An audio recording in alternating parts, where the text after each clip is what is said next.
Hi. We're in the a third part, but I really hope that this will be short because even the sun is setting and I didn't even intend to do this video because I'm trying to catch up with my admin, so I don't want to do videos. Plus I also want to try and get this out before Christmas, even though I've got another set of videos that I have got that will that precedes this. It's a 27 part, and I don't want to I don't want this message to go out after Christmas. I want people to, I'm literally doing this video to gather for myself compassion and mercy prior to Christmas, that I might go through Christmas with, an eased spirit, that I might comfort whoever is in my shoes during this Christmas, and that I might also be comforted potentially by somebody that might comment, somebody that might watch my video and like it, and so therefore make me realize that I am not in a bad space. I am literally so love thirsty that I am looking for affirmation online because I'm not getting it in my own environment. Matthew 24, because of an increase in lawlessness, the love of many has grown cold. I have endured 8 Christmases, 8 guys, and counting. Going on 9 next year, it'll be 9 years. They have taken away literally an entire decade of my life, all of my 30s. I entered into this at the tail end of my 29th year of life, getting into my 30s, and all of my 30s have been ripped away apart from me. I have not been able to get married. I have not been able to have children. I have not been able to do anything, and my family members have literally just frolicked around all of that devastation and that travesty. As such a viable woman, and they've watched me just wither away because they are hiding in their closets, their skeletons, and they have taken in their stride that I don't have a life, even though it is a violent travesty. 1, because of my beauty. 2, because of my intelligence. 3, especially 3, because of my godliness. Because of the fact that I am the kind of person that ought indeed be given responsibility over children, given that so many women and men are irresponsible with kids these days because their hearts are deceitful above all things and desperately wicked, and they're leading them astray. I am a waste of a life in the worst way, the grandest travesty out here in these streets, and my family members, being aware of that in the worst way, are watching this right by their noses, and they want to flail or front some kind of a flag of righteousness before men at my expense when I know what's going on. So I'm perpetually patronized by their deeds. They are walking around me like nothing is wrong, and what grates me is that you don't even have the decency to go and celebrate your Christmases or your New Year's Eves where you are going to light up a whole bunch of fireworks somewhere where I am not, that I might not gaze upon all of your harlotry, that I might not gaze upon your thespian activity, all of this acting that you're doing in front of me. Don't do it in front of me. Have at least enough compassion or mercy on my situation to go and have Christmas at an auntie's house or at a cousin's house.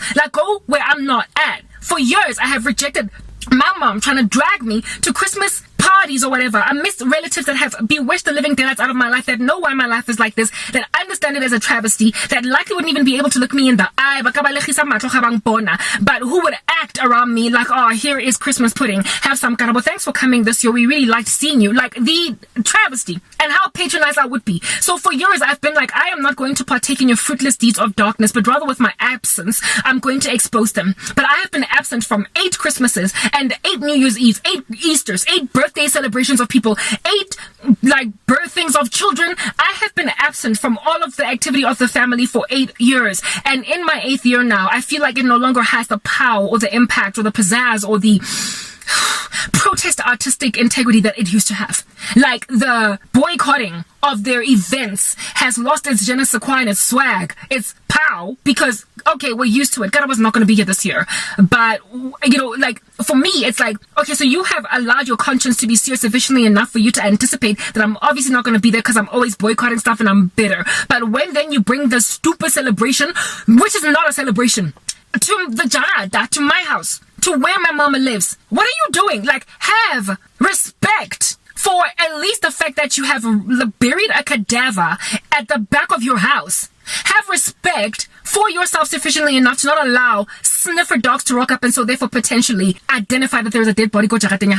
You don't invite a whole bunch of people when there is a dead body decomposing in your lawn underneath your garden, making fertilizer. You don't invite people. There are ways to act when you're a criminal, but because they are spiritual criminals and their weapons are unseen, they're not carnal but are mighty in Satan for the bringing up of strongholds, the opposite of what it is that our weapons of our warfare are for. Because their weapons are witchcraft, because they are ancestral worship, because they are spiritual, they anticipate, since there is no smoking gun, since there is no knife dripping blood, then what are you talking about cadaver? And on top of that, you keep on inhaling O2 and exhaling CO2. So what are you talking about? You're breathing, you're talking, and yet here it is that you are claiming that you are a cadaver, a dead body. I might as well be dead.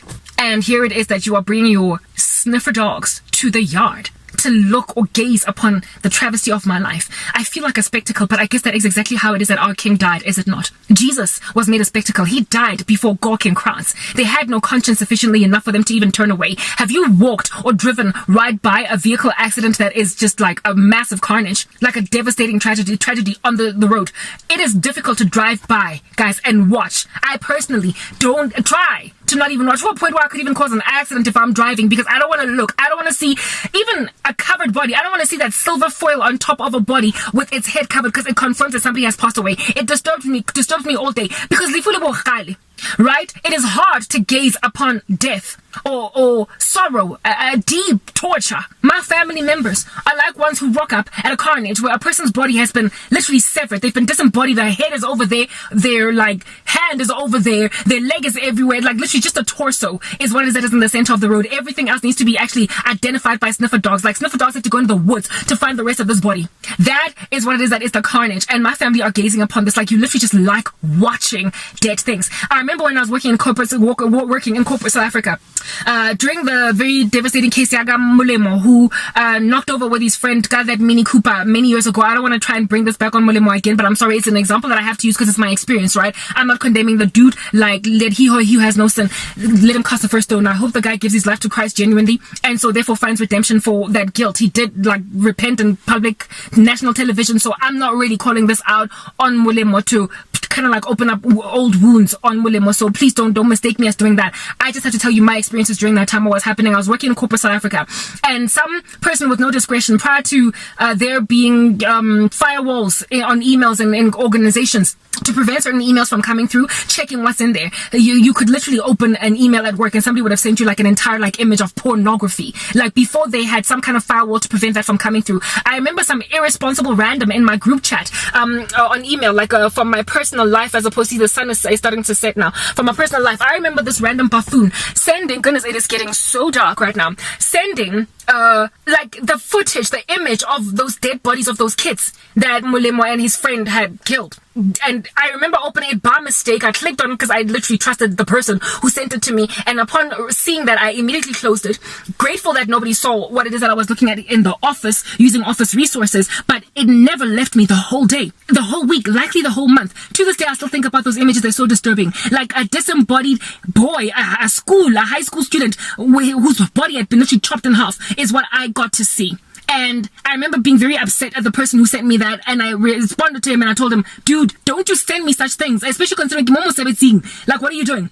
That image never left me because there is nothing easy to gaze upon when somebody is just actively dying in front of you, when a life has been devastated, when breath has been severed, when God breathes into man and they become a living soul. When then that has been taken out, it is a very sorrowful sight to look at, to a point where some people even take their eyes away, to a point where if it is being shown on television, they will tell you in a movie that these are disturbing scenes. If you don't like violence, click away, because they understand people are still sensitive to such things. So when a whole family is literally watching that kind of a carnage, when one of their own, like a whole thriving, beautiful, glorious young woman has lost her entire life and she could die, and they keep on frequenting Jarataya Mewaka, for me it's like, what are you doing at an accident? Just gawking, gazing upon, not even leaving or feeling any kind of way moved in any kind of negative capacity upon a dead body that has been so badly mangled. What are you doing without appropriately responding? That is the nature of the human race in the last days. They will lose natural affection, and because of an increase in lawlessness, their love will grow cold. Let me do one last part.